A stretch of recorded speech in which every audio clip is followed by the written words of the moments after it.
if you think about it, even something like a dictionary, it's kind of a circle that doesn't resolve itself, because you look up the meaning of a word and it's in other words. If you look up the meaning of those words, you get other words. There's no stopping. It's just constantly.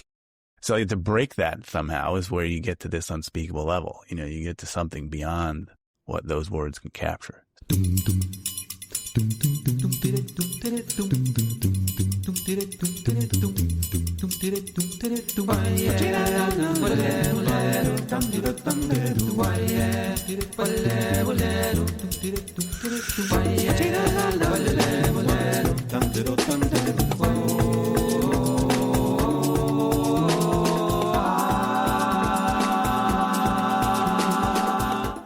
Welcome to The Art of Quality in Attention, a podcast that explores the ways in which master practitioners attend to their craft. The quality of attention plays a huge role in how we perceive and experience the world. By exploring how master practitioners pay attention in the context of their work, we hope to shed light on the inner game of seeking quality in work and life. I'm your host, William Oliver. Joining us for his second appearance on The Art of Quality in Attention is Chris Meyer. Chris is the co-founder and portfolio manager of Woodlock House Family Capital, a hedge fund based in Maryland. Chris has written a number of books over the past few decades, including 100 Baggers and most recently, The Unspeakable Level. I am very grateful to Chris for writing this book, where he talks about things that are quite difficult to talk about, things that really matter, that speak to, in particular, ways in which we can know anything. This book invites one to bring in a healthy dose of humility as to what is actually knowable, and I feel very strongly helps us navigate our environment much more effectively without falling into the traps that, especially in the business environment, seem to trip so many of us up. Namely, that we think that because we know the name of something, that we can get our hands on a bunch of data, that we can read a bunch of things about something, and through that think that we can actually come into deep understandings of things. Now, it's not impossible, but what Chris is provoking us to see is that whatever we're reading, whatever outputs of a given system we're accessing through numbers and language, that is a layer of abstraction that is one step removed from the action. What is so exciting about this book is that Chris offers a number of ways in which we can come into deeper relationship with what is actually going on. I hope you enjoy. I had a great time speaking to Chris. Chris, it is my great pleasure to welcome you back to The Art of Quality in Attention for the second time. Yeah, I'm looking forward to it. It's always good to chat with you. I'm sure it'll be a fun conversation today. Well, I have little doubt. And I want to start by saying that the conversation today is in large part triggered by the publication of a book that you have been working on that's hit the shelves and that's now out in the world. Yeah. It's a book that I have just finished reading, that I've enjoyed over the last couple of weeks and finished earlier this week. And there is so much in this book that I feel is deeply important. I'd like to say that out the gate. This feels like a deeply important, helpful book for, I think, I feel a range of constituencies, and certainly in the world that we inhabit in our professional lives, I think a lot of these ideas are powerful. In many cases, I think in important ways, it seems like the culture is a little bit more ready to appreciate a number of the big ideas in the book. So I guess getting into that, without teasing our audience too much, the book is called The Unspeakable Level. There are a number of the range of influences, the paper trail that you leave of the people that have influenced you is so rich. And I feel like a home base, or place to begin the conversation might be on this notion that there is wisdom out there in the world that is difficult to access through language or through our rational, intellectual, discursive faculty. Difficult, if not impossible, to get to with language. So yeah, that's the big insight. It might help to say a little bit about how I got there because, yeah, I mean, I don't know if you ever heard of Cosmic Trigger by Robert Anton Wilson, but that's a book that, it's pretty bizarre out there book, but he talks about reality being mutable. You know, there's different realities, and he was the one who really introduced me to Alfred Korzybski. And in fact, there was a point where he said he learned more from Alfred Korzybski than any other writer. And that struck me as something because Robert Anton Wilson read everybody. So then I was like, well, who's this Alfred Korzybski character? And I started to learn more about him. And so in the 1930s, 20s and 30s, he came up with this, maybe call it a subdiscipline. He called it general semantics. But the big insight for me was that he showed how there is this reality or world that goes on that is inaccessible to language. That's what we're talking about. And he kind of gives us a map about how that works. So I'm sure we'll get more into it, but his basic model is that there's kind of what is going on out there. There's the world and all of its colors and details. And then we abstract from that. So we take some of it in. We don't see everything, but we take some of that in. And then what we take in, then we start to process into language to communicate. But at that point, you're already, 2 steps removed from what's happened. So there's a lot that gets lost in that. And that really fascinated me, just that whole idea. For whatever reason, it took Korzybski to really implant that. So that was probably about 10 years ago when I first started reading Korzybski, 2015 or so. Yeah, so I was hooked on that whole idea and led me down all kinds of paths, which that book reflects. Well, it feels like, to me, it's an incredibly important idea, one that's also found its way into the center of my own professional life, and personal life, and I think it operates across all domains, really. It's very common today, I think, for a lot of people to find themselves prisoners of language. And I think part of the beginning of escaping that prison, in other words, more consciously using language and recognizing the limits of language, right? In the word "the moon" is not the moon. Yes. The moon is many things. It sounds so simple and so obvious, and yet that's a very deep well. In that and especially, in the business and investing world and kind of work that we practice, that you practice, that we practice in our own business. And even your name of your podcast, quality, what is that, right? That's a perfect example of a concept that's hard to get to just with language and, discursive reasoning. It's bigger and deeper. Well, we find ourselves joking increasingly that anything to add to that, and this hall of mirrors that one can end up in the use of language, that anything that says it's quality is probably not quality. Yeah. Right. So maybe we need to change. I think maybe we need to change the name of the podcast. But there's a kernel of truth in that joke, right? That many things are using language to pretend to be other things. And language is very often weaponized. And unless we have ways of knowing that, I think, allow us to reach beyond language, underneath it. And I think these are some of the things that I'd love to talk to you about today and explore, that have made their way into the book. Imagination as a way of knowing. There's the thread of dreams throughout the book, and these ways of interfacing with the unconscious. But I go even beyond that to this field of information that sits beyond language as a system of symbolic representation of reality. That's right. And I mean, Krzyzewski popularized that term, the map is not the territory.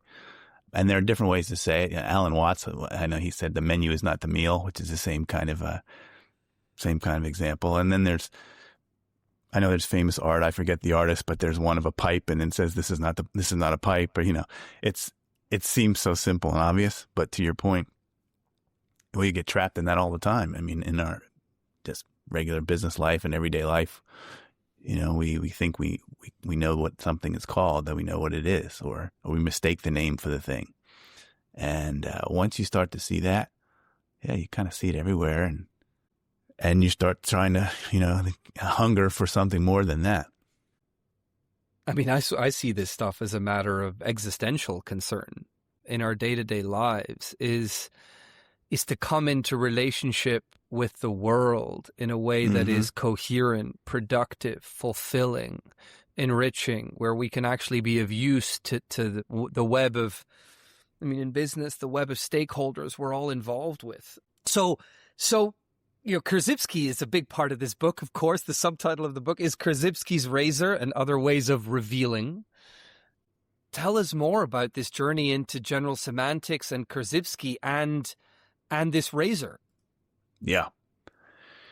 Yeah. So, one of the things I like about it too is it sort of, you sort of realize that we live in our heads on our own descriptions, and you realize that it sort of reframes wisdom in a way, because then there's a level of experience that you feel that's prior to your language, prior to you putting into words.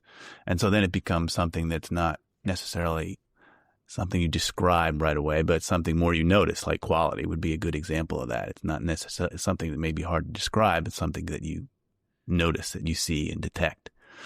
So Krzyzewski, big part of it. The razor is, so we talked about his phrase, map is not the territory. And so I thought that Krzyzewski's razor is the phrase I came up with to kind of tack onto that and say, and humans make the map, is to remind us that the maps are not, hard set stone in reality, that human beings make those maps. And so human beings then bring all of their, biases and perceptions and experiences and everything else into creating that map. And in the book, there's lots of examples. Even something simple like the dictionary, where you look at it as a source of authority of what a word means or something like that. But that, human beings made those definitions, and there are other human beings that may have slightly different definitions. And then I always think about, if you think about even something like a dictionary, it's kind of just a circle that doesn't resolve itself, because you look up the meaning of a word and it's in other words. If you look up the meaning of those words, you get other words. There's no stopping. It's just constantly. So to break that somehow is where you get to this unspeakable level. You get to something beyond what those words can capture. So Krzyzewski, what he gives us, so the razor is, it's recognizing humans make the map. So it's a way to sort of dismantle a lot of these concepts. And in the book, I have a number of examples where other people are using it, even though they don't call it that, but I use it as illustration. So, there's a variety of them, but one of them comes to mind is Buckminster Fuller, when he was asked about Einstein and whether he would describe Einstein as an artist, and he says, well, an artist is a word invented by humans. So for him, Einstein is not an artist or a scientist or this or that. These are all labels that people put on him, and they're constricting and too narrowing, and academics do this all the time. We can debate, who is a what, and it doesn't really go anywhere, so the razor sort of helps you pierce through all that. And I just add to that also that Krzyzewski gave us a lot of tools, which I think are helpful to inoculate you against some of the bewitchment of language. So there's the idea that, he keeps you on the lookout for like either or language, say something is this or that. That's kind of a flag, there's another choice in there somewhere. There's gradations. English minus absolutes is another concept. You always, hear those words always and never. Those should be like little flags. Something may not be right. There's the idea of dating terms. I always like that one. So it's like if you have a thought, That's your thought today at this point in time, but next year you may think something different. And 2 years ago, maybe you thought something different. So it's a way to detach yourself from the idea so you don't feel committed to it, like you have to defend it or like it's a part of you. It's a thought you had now. You date it, and your view can change again later. So things like that, Krzyzewski gives you a lot of those sort of practical tools, and you just start using them and as a way of cleaning up your thoughts, kind of a linguistic hygiene. That's the way I think of it too. Well, I love that. And I actually a quote has just come to mind that I want to read to you as a way of getting deeper into this particular topic. And so I'll begin the quote. It's by an Australian Aboriginal sociologist, a guy called Tyson Yunka Porta, and he says, people will mostly focus. He says, people today will mostly focus on the points of connection, the nodes of interest like stars in the sky. But the real understanding comes from the spaces in between, in the relational forces that connect and move the points. If you can see the relational forces connecting and moving the elements of a system, rather than focusing on the elements themselves, you are able to see a pattern outside of linear time. If you bring that pattern back into linear time, this can be called a prediction in today's world. And it strikes me that a lot of what you're talking about, and this really interesting contribution in this book, is about ways of coming into contact and exploring and investigating the spaces in between the nodes, in between what is measurable, quantifiable, all this stuff that our culture in large part is focused on, even fetishizes, right? Is that, common to say today, if it can't be measured, it doesn't exist. Right. Right. And what you're talking about here, I think, is that the really, really powerful suggestion that a lot of what matters is in these spaces in between, and that there are reliable ways of investigating these spaces and accessing the information that relies in these spaces. And this is not just there's a beautiful academic dimension to the rigor you bring to the table, I feel, in this work, but there's also the fact that if we're involved in any aspect, in any aspect of a professional life that is taken, if we're taking our professional lives and our careers seriously in the practice of a craft, whether it's operating, investing, certainly in our own lives, that paying attention to these spaces in between improves our capacity to make predictions as to what's actually going on. Yeah. I think what you're introducing there is this so idea important. Of wholeness, this idea of wholeness. Yeah. That quote about, seeing the relationships and all that made me think too of the old saying, I'm not sure if it was Alan Watts again or someone else who talked about the teeth on a saw. You need the spaces in between for the saw to work as well, not just the teeth that we focus on, but you need the little valleys as well, right?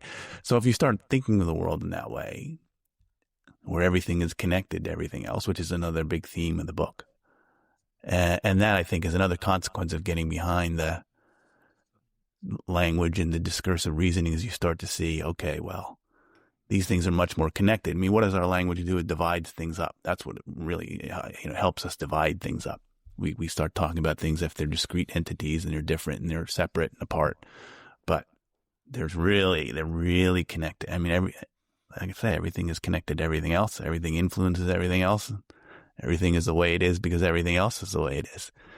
One of my favorite Carl Sagan quotes too is where he talks about, if you want to make an apple pie, you first have to invoke the universe, right? Because you can't just make an apple pie. You need the apples. But then if you need the apples, you need apple trees. If you need apple trees, you need water and sun and earth. And, you got to have the whole thing. If that becomes part of your worldview, I think it changes dramatically how you just look at any problem in business or anything. You start seeing the whole. Whereas society today often pushes the other way. It's looking at pieces, parts. We're going to fix this rather than the whole. I think those are important ideas. Well, first of all, it invites a degree of humility. It invites patience. It invites a whole series of dispositions that I feel make it much more likely that we're able to perceive what is really going on. That if we resist that immediate urge to label, I think it's what's the Feynman quote of, knowing Right. knowing the word for the bird doesn't tell you anything about the bird. Right. Of, He oh, goes of through all the course. different things, all the different languages and what it's called, that particular bird. And if you know all the names, you still don't know anything about the bird. That's exactly right. That's it. That the bird is in relationship with the world, and that I'd add there's an idea from the Scottish philosopher, psychiatrist, neuroscientist Ian McGilchrist. He has this phrase: relations precede relata. Hmm. In other words, the relationship is prior. Basically, it's another way of saying nothing makes any sense out of context, and that it's quite common today for us to rip things out of context. And there's a beauty to that, and the scientific method has. I mean, it's a magical tool, but we've got to remember that after taking things apart, we got to put them back together again, and situate them in context. And there's an insight I think that you're speaking to in this book that I love, which is that there's a lot in the context that is beyond the reach of language, and that there are ways of reliably getting to it in the form of imagination, intuition. Again, McGilchrist has a framing of, he talks about ways of knowing in his book, The Matter with Things. He talks about rationality and reason as a way of knowing. He talks about intuition as a way of knowing, and he talks about imagination as a way of knowing. John Vervaeke, the Canadian philosopher and neuroscientist, has this framing of ways of knowing being procedural, perspectival, participatory, and there's a fourth one I'll forget now. And that your book is part of, I think, this body of work that the culture is, I think, hungry for, which is these ways of knowing beyond merely the propositional. That you're talking about, participatory knowing, the knowing by doing, the knowing by, again, back to the birds. The bird doesn't need to explain to the ornithologist how it flies. It just does it. Right. Right. Just because you can describe how a bird flies doesn't mean you know how to fly yourself. So, and I think that's something that trips up a lot of investors, and that we try to guard against very much is in our practice. But that's, you mentioned humility, which is interesting to just, add to that too. I mean, I think if you have this view that we're talking about, this more holistic view that's not so much based around the hard logic of language, then you naturally are much more humble about things such as cause and effect, which is important in our business. We always talk about X causes Y, why this happened. We're always looking for one answer. And it's really many, many things, right? And even if you kind of identify a proximate cause, there was a cause to that cause. And so you start to see the chain, and you start to think always in that term of this multivariant, lots of change, lots of causes through time. It's a different perspective. And it is absolutely, it's by necessity one that's more humble. You just cannot be dogmatic if you have that sort of worldview. It's very hard to be. It's very hard to be. And it invites one to really, Nick Sleep, an investor that we respect, talks about these deeper realities. Juncker Porta, in that quote, I guess that's the relational forces that govern the movement between the nodes. And so, talk about the role of imagination, intuition, dreams as tools that you found, or ways of knowing, ways of revealing that get you a little bit closer to what's actually happening out in the world, and help you move beyond the limits of language. Yeah. Well, I mean, there's a lot to say about that. I mean, I'll start with something that comes to mind right away, is this notion of silence, or people used to like to talk about a delayed reaction. So resisting that urge to create narrative right away, resisting that urge to answer right away, there's a lot to be said for just that silence, just not having to necessarily make a judgment or say anything for as long as possible. At some point, we usually have to say something, but because that allows that other part of your brain to kind of get into it a little more, tap that intuition a little bit. The rational brain's so quick to take over and put things in compartments and organize and arrange and make judgments, but you got to push that off as much as possible. And so, cultivating a sort of silence, a sort of reserve, and trying as long as possible to delay those reactions. That's something I think is important. I don't know if you want to say something about that before we move on specifically to other things, but. Well, I would love to, and because that is an incredibly rich topic, but just the capacity to pause, and what comes up for me is the capacity to listen, the capacity for deep listening, the capacity for observing. I'm thinking of Jane Goodall and her insights, in doing what the famous primatologist who, in contravention to a lot of the sort of typical ways of doing things in her field, she just went out into the jungle and just observed the apes and her that whole school of that, I guess she catalyzed of what is the Jane Goodall method, which is just be silent and watch, and you might learn something. Yeah, I know it's in a variety of different traditions too. There's always some incident where someone says, "What is truth?" And then the answer is just silence, So, again, it's appreciation of that. It's difficult to capture in words, and reality is far richer and more complicated. And that's where imagination comes in too. Because I feel like, imagination, not imagination necessarily in the sense of just creating fantasies, but imagination as a mode more of perception. Like, you have your analytical side, which isolates factors and breaks things down. But then your imagination is what kind of allows you to see the whole and just sort of let, the whole pattern. Yeah, it's more of an orientation. You can see a variety of possibilities almost simultaneously. It would be like, I always try to think of analogies. Maybe this isn't a good one, but I just thought of it. But it's like when you recognize someone, like when I see you, okay, there's the analytical side. It's okay, this is Will Oliver, co-founder in practice, does this, that, the other thing. Or there's the other part, the more imaginal side, which I know more about you just as a whole, as a person, your interests and things that experience we've had together, conversation, and all that can be just like a big snapshot that comes together that I can't put in words necessarily. But that to me is more in the kind of imaginal realm.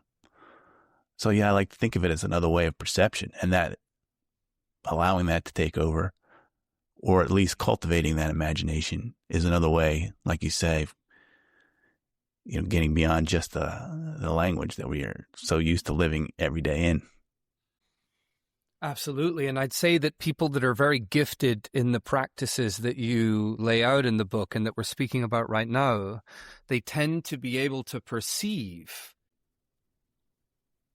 whatever they're encountering, in quite astounding ways. And they're able to take in information. We talk about people being intuitively gifted, the capacity to capture the gestalt of the situation, right? And that is not, it's actually, it's mysterious in some ways, but actually in many ways not mysterious, in that they have this capacity for attunement, a refined capacity for intuition.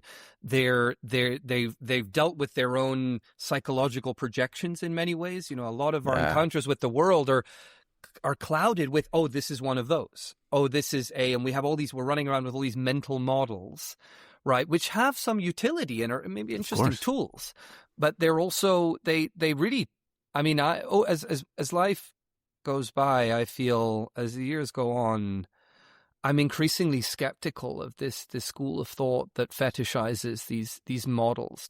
Because as Krasipsky would say, and I love that line is from him, the map is not the territory, is we should be really careful about how we're using maps, This is a serial acquirer. This is an industrial holding company. Exactly. They're decentralized. They, they have this, and all of this stuff. Like, what does it actually mean? And if there's, I think our friendship really is, began as a result of a shared interest in in doing intensive field work and in spending a Mm-hmm. lot of our lives speaking to operators in the field, and that, again, our career has been a giant bet on the Jane Goodall method of going out and not Yes. trying to come up with 100 models of how things work, and actually just go and speak to 100 people around a business. Go speak to all the customers you can find, distributors, in the context of, I mean, right now, in the context of what's going on with software and AI and this wild Absolutely. Yeah. phase we're in. What does all this mean? Well, let's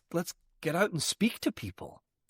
Yeah, I mean, I like what you said when we think of people being intuitively gifted. That's exactly right. And then, when you try to describe what they do exactly, it's hard to talk about it. But that's the point of this, right? It's Yeah.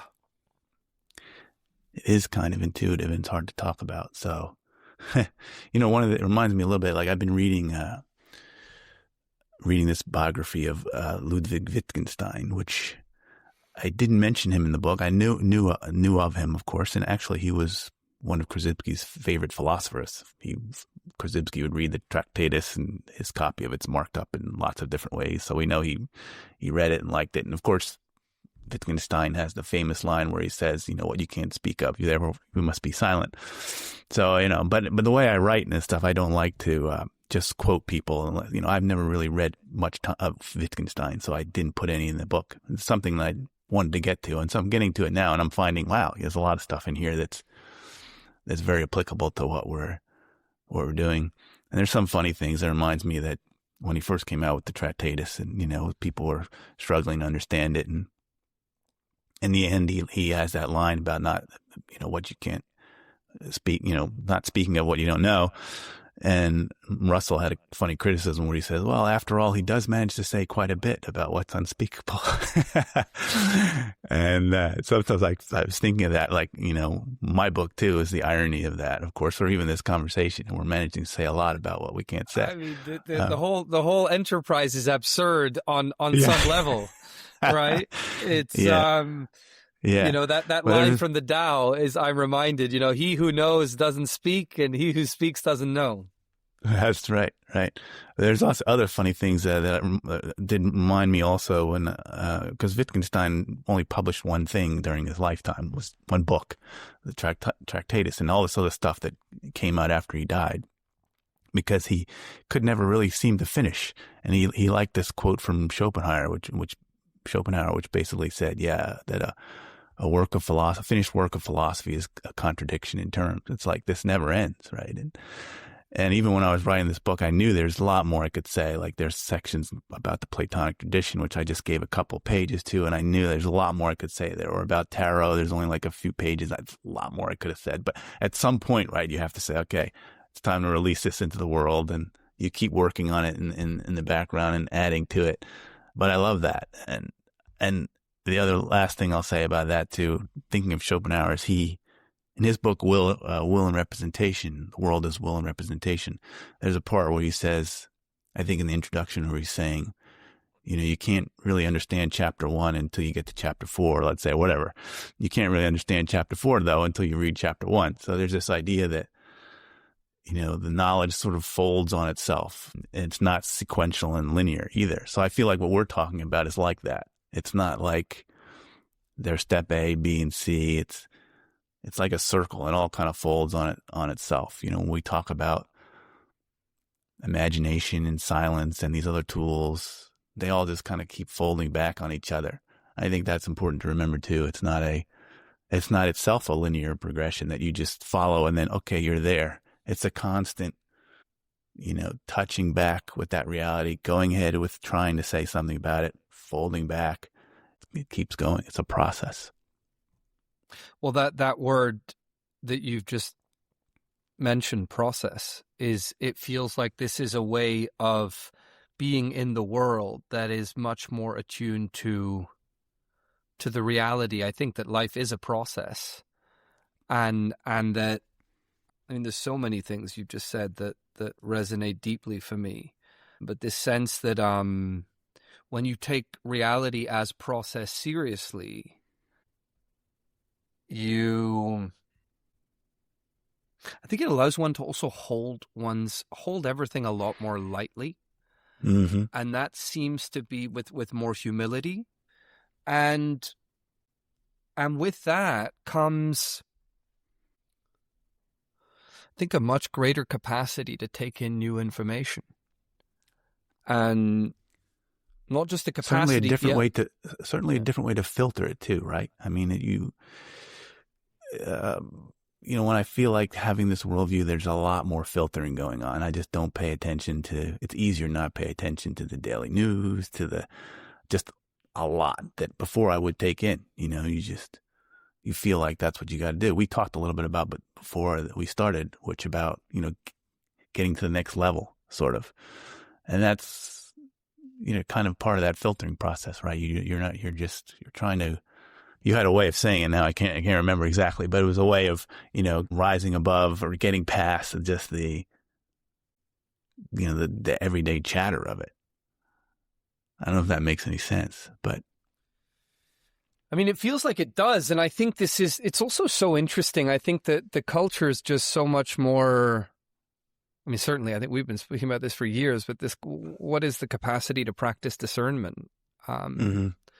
Right. And I think we're talking about ways of refining our capacity to practice discernment, to filter out just, amid the huge amount of inputs. And certainly with the use of these other ways of knowing, you're vastly increasing. The rational intellect can only take in so much. As you open up to the unconscious, or as what Jung might call the collective unconscious, all of this, this field of information that sits in the realm of dreams and symbols. And you start to be able to use language in a way that is transparent. As David, great. I love David White. He's a great poet. And White talks about using language transparent to transcendence. And certainly I never get the feeling that you love language. We're not here talking, there's no anti-language, sort of camp here. The sort of, yes, language is incredible and it's useful as a way of for map making. And that map making, can certainly be useful in navigating the world. But it is deeply limited.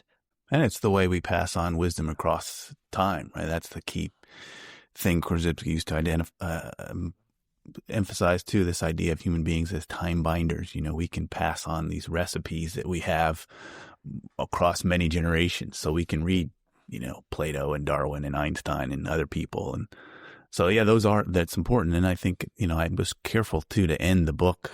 There's this last little coda where I say, the language, it is important. It is important to use those tools. And the main thrust of this book, though, would be to say, not to forget about that source, not to forget about the experience itself that's prior to that, and to make sure you don't lose touch with that or continue to try to bring yourself back in touch with that, as hard as it is to do. I would suggest that that's what makes us most human. In the context of what is human, what is machine, what can you automate, what is an LLM coming after? I can't do that. Until it's able to access non-propositional inputs of information. That's a good example. That's a good example. The LLM models are basically the extreme of the discursive reasoning. And they are fed by what can be measured. And if it can't be measured, which is why at the same time as this is an incredibly disruptive phase, and it's with all the challenges that poses, it feels also like such an unbelievably interesting time to be alive, where it's in a way it's sort of inescapable. The conversation around what makes us human and what is unique about what humans can do. It's really forcing that conversation, I feel, in very interesting ways. And I feel, a friend talks about a, bull market in as much as anything happening right now. He talks about a time for the resurgence of the humanities and their importance in that it's inescapable. And you're like, about time, right? You've been waiting all this time. That's it. Been waiting. That's it. But now it's going to be pretty stark, because I think also that whole, Silicon Valley ethos is so on the other side. The reaction will be, a rise of the humanities, for lack of a better word, those more artistic sides of human experience. Right. Because that will be all that's left. I mean, Well, what else is there to do if your work relies on synthesizing and reorganizing propositional knowledge, right, or anything remotely linear, and really that it does feel like a lot of the value there'll be people that do that, that whole linear thing beautifully, and they have every right to, I guess, exist in the economy and sure, and you need those ways. skills for a lot of reasons, right? You build certain things, we need those skills, Well, building absolutely. houses and cars and tools, and so there's a role for all that, of course. There's a role for all of that, and it's a large role, unquestionably. And then there's what makes humans unique, and where do we really add value? And I think your book also is important to me in that it speaks to ways of being in the world that are attuned to what makes humans particularly human, and that is the capacity to perceive these.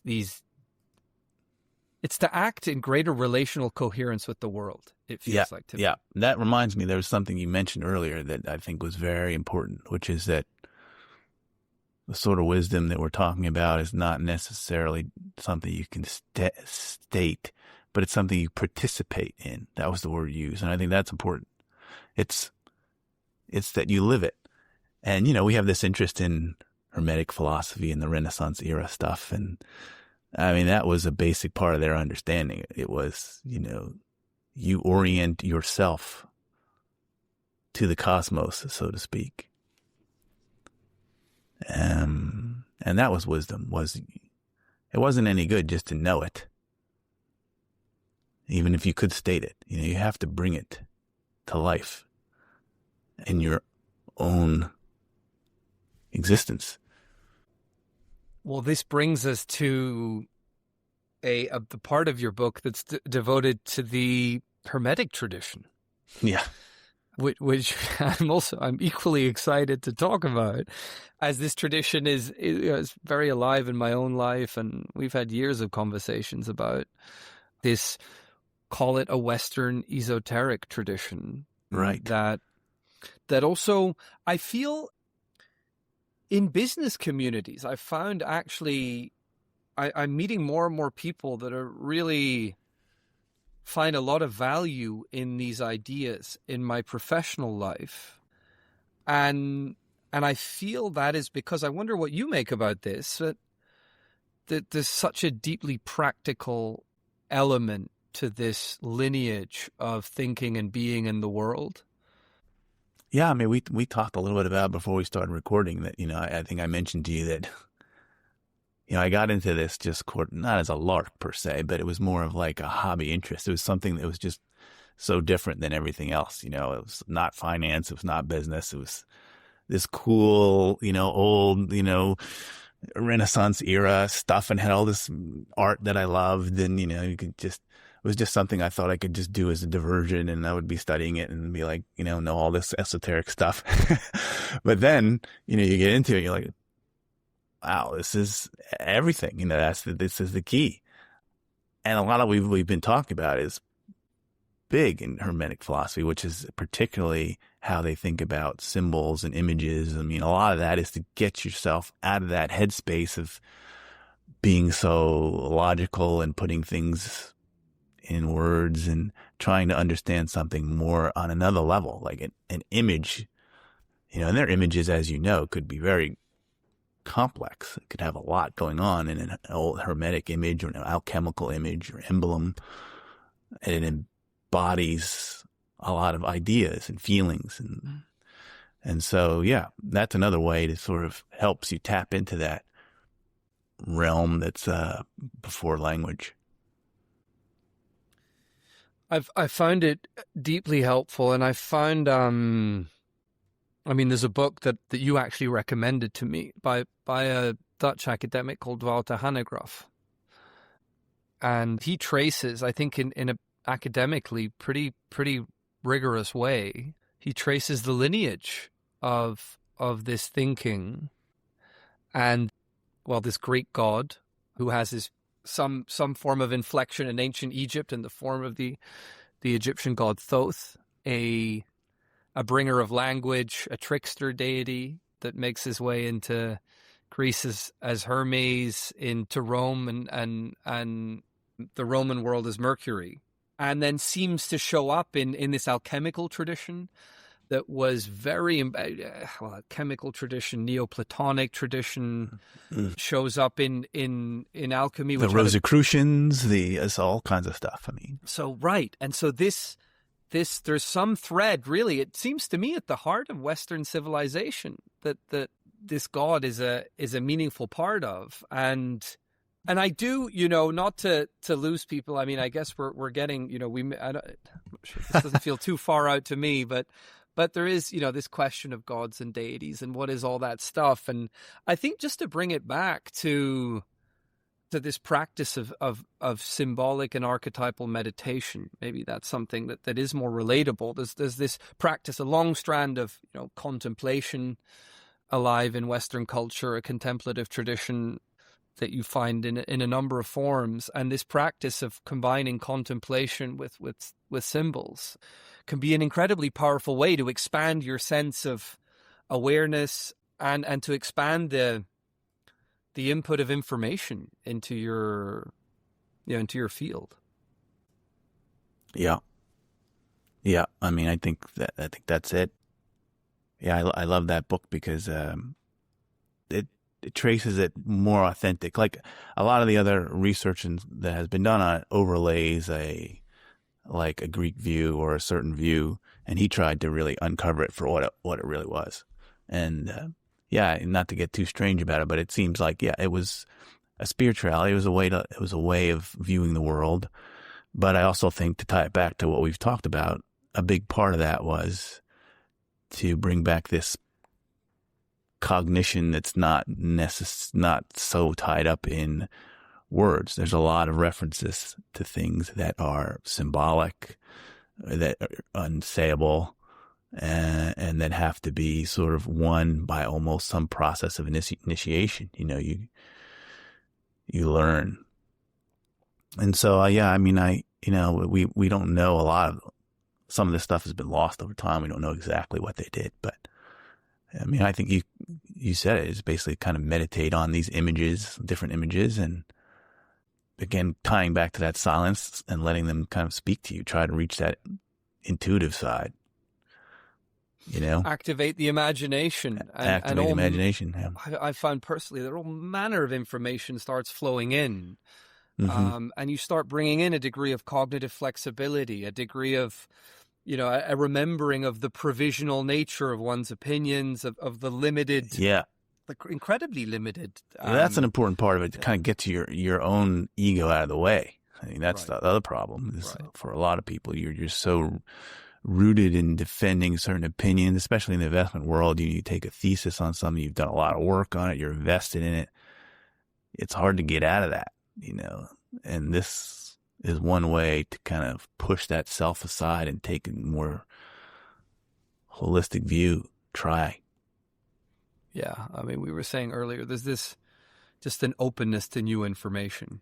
And when you add then through this capacity for silence and contemplation, then the perhaps the refined capacity to practice discernment, to assess, what here is really relevant. There's also, I feel, in the Hermetic tradition, a disposition. There's something I love about it, which I feel comes across in your writing, is that there's something beautiful about living and being in the world, and that we are part of the world, and that we're somehow part of a process that is discovering more about itself. And that idea seems to be at the heart of the Hermetic tradition for me. Yeah, I agree. It's not a life-hating philosophy. It's not a world-hating philosophy. And there's a lot of that, the ascetic strain, in philosophy and religion, where you're trying to distance yourself, or the world is somehow evil or dirty or nasty, whatever. Yeah, Hermeticism yeah, I think that's a big part of it. It's a celebration of light and life and being in the world. It's a gift to be here.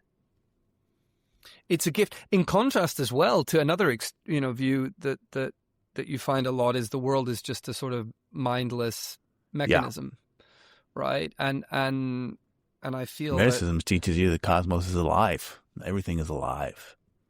How could it not be? And connected, yeah, alive and connected, and it's a beautiful way to see things, I think.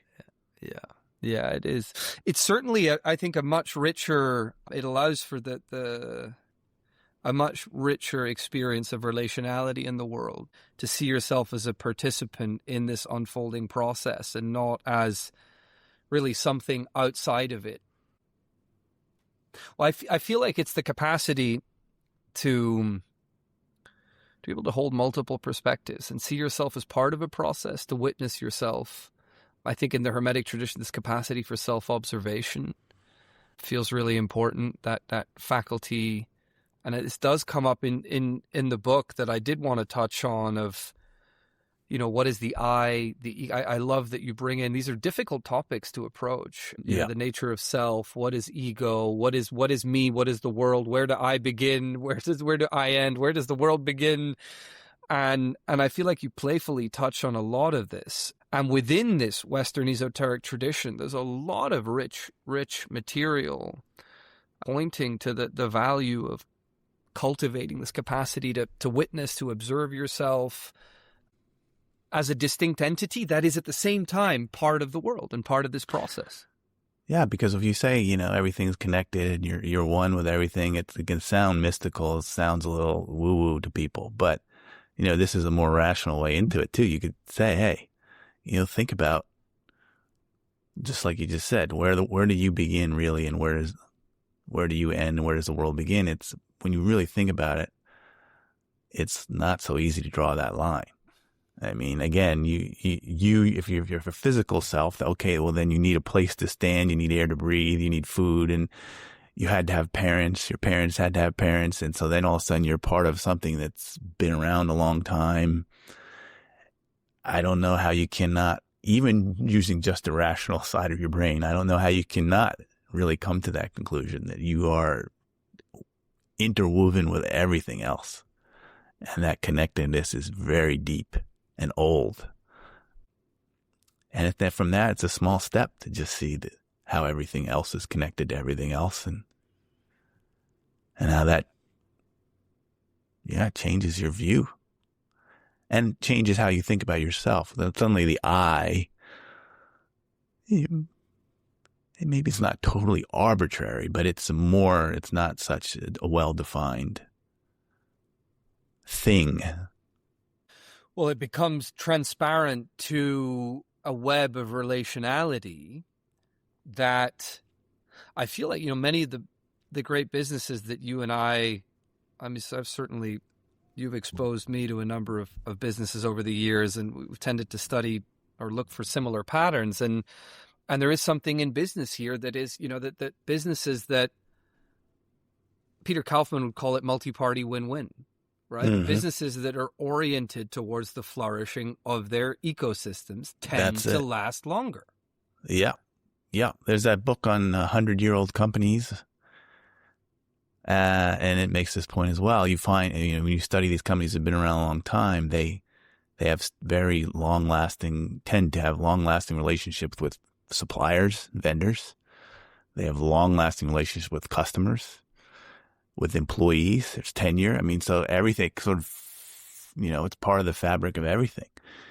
Like you just said, I mean, it's the ecosystem. These companies, these businesses exist in an ecosystem, and the ones that last a really long time, it makes total sense that they would also be connected to that ecosystem and help that ecosystem thrive as well. They're connected. It's just to the point we're talking about ourselves individually, while these businesses are also tied in to everything around them. And the ones that are able to raise the level of everyone around them and flourish, they're going to last longer. Well, I want to bring in words from a dear friend, Josh Tarasoff. Quality, the concept of well, the word quality's come up a few times. And Yeah. And Josh, in one of his letters, said one way to define it is that quality is the deep realization that everyone is merely a tiny part of a vast interconnected system. To flourish within that system, you must add value to that system. Simply put, but that's it. That's it. And it's almost, I think with these, it's almost trite to say things, in the sense of, well, yes, of course. Right. But that it is so salient right now and does feel so, energizing to bring up because, well, I'll use an aphorism to illustrate the point. Taleb said that the more banal and sermonizing a proverb, the harder it is to implement. I like that. Right. So, yeah. But it feels obvious, but what does it actually mean to orient yourself towards the flourishing of your ecosystem? Well, this is where it matters to me. And this is where your book comes in, is you're talking about ways of cultivating a disposition that help you orient towards the flourishing of the system you participate in. Very well said. That's it. Yeah. It is from the mystical to the deeply practical. Yeah. It really is. Right. Yeah, I mean, that's right. The deepest wisdom's always, so simple. I know in the past, I can think of lots of times I've talked to people about some of Korzybski's ideas, and when I say them, they just sound so obvious. Sometimes people are like, well, of course the map is not the territory. It's obvious, But when you really, if it were so obvious, then why do we stumble around so much mistaking the map for the territory, and spend much of our lives lost in this hall of mirrors of concepts and thinking that we understand things that we don't, and thinking that we know people when we actually really don't. I mean, political life is the worst. You just see it so I think sometimes the most obvious, the politicians live entirely in that world of just a concept, selling people on concepts and extractions. Immigrants is just one big category, whatever it is. Well, that would be, and there's an element of the dark arts there of politicians that know how to manipulate symbols and narratives, and yeah, whether it's in politics or in marketing, that I feel like these ideas are actually understood. They're not talked about explicitly for good reason, but that any good marketer understands the role of symbols in accessing very deep reservoirs of energy in the human psyche. Very powerful. I mean, one of Korzybski's quotes is, those who rule our symbols rule us. So if you allow the symbols to rule over you like that, and what we're talking about is basically a kind of inoculation against that. If everyone understood these ideas, then a lot of political movements and religious movements and other things would never get off the ground. I mean, So. Well, there you have it. The Unspeakable Level, Korzybski's Razor, and Other Ways of Revealing. Buy it and inoculate yourself. It is a vaccine to many contemporary ills and ailments as we find ourselves at the dawn of the, maybe some new ways of experiencing and living revealed by the explosion in use of LLMs and what they're revealing about what it means to actually be really human and what it means to be a machine and what can be automated and what can't. Mm-hmm. Thank you, Chris. Thank you. Well, as always, is just a very good, thoughtful conversation, and I really enjoyed it. I hope our listeners take something away, and I hope if you read the book, you enjoy it. And I think these are important ideas, but they're also fun ideas to think about, and they can be life-changing. So it's worth spending a little time, I think. A privilege. Thank you. Thank you. All right. Thank you for listening to our conversation today. For more resources on the subject of quality across the domains of business, investing, psychology, and art, please visit our website, theartofquality.co.